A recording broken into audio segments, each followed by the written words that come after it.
So an update on the removal of the transmission and the clutch. We took away the shifter links, everything. Turbo tube is gone. Now you can see the bolts clearly. Easy access, so it's not a lot of work, and now you can see where some leaks are very easily. The big leak here was obviously the turbo tube that has a cracked joint or a crack in it. It should be red, it's now totally black, so it's normal because of a little bit of oil that flies through the turbo. But for the rest, what did we do? We disconnected the starter. We disconnected the tube, I already said that, and then from below, I'll show you. We took out the axles, and you can see here the turbo tube was really blowing oil on everything. Also on the flexible part of the exhaust. If you would think you had an exhaust leak, no, it's just oil from the tube. It comes flying out. We disconnected with some bolts. I showed you already the steering housing, and you can just let it hang like this. It's okay. Doesn't need to be supported. It's not that heavy.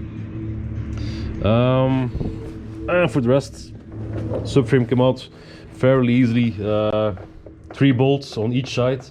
18mm socket will do it.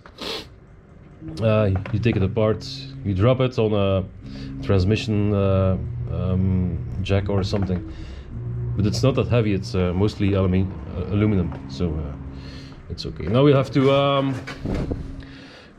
disconnect the 16mm socket bolts and support the engine, of course, else it will come out like this. So we will support the engine with a jack and some rubber or wooden cubes to support it, and then we support transmission also with the transmission jack, and then we disconnect the support for the transmission, so for the upper support, and then we'll wiggle it out. And with this, like this, when you take away your subframe, it's really, you have all the space you need. I did it once without taking it apart, or twice, whatever, but it's really a pain in the ass, and then you oftentimes you just break stuff. I might take away the gear, the lever for the gear selector, but maybe it will come out like this. I'll see. If you don't have to take it apart, then don't, because you could crack things sometimes. But it's a Volkswagen, so all the bolts are fairly okay.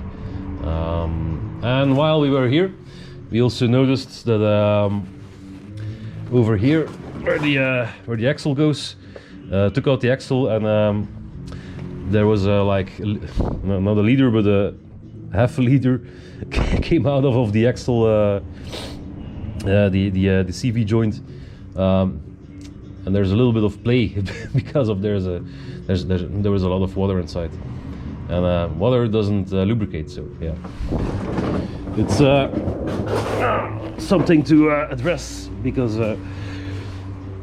normally you should replace it, but there's not too much play on it. I don't know if you can see it. There's still a lot of grease inside, and we have some play. And when you turn the wheel, look, and you still have. It's not.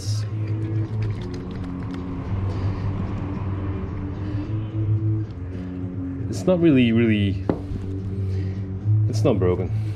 It can still last for a couple thousand miles, I think.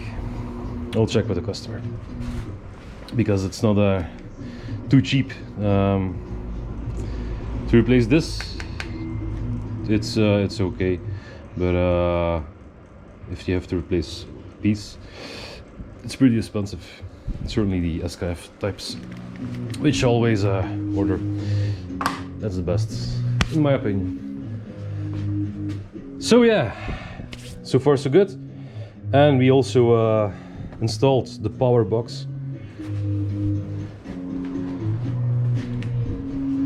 Something interesting, these engines, it's a simple connection right over here, and just fixed it here temporarily just to adjust it when I go for the test drive. Then I'll decide how much. Normally I'll turn it to 80% open, and then the engine really goes well. So an easy connection for the power box. And yeah, catch you in the next one.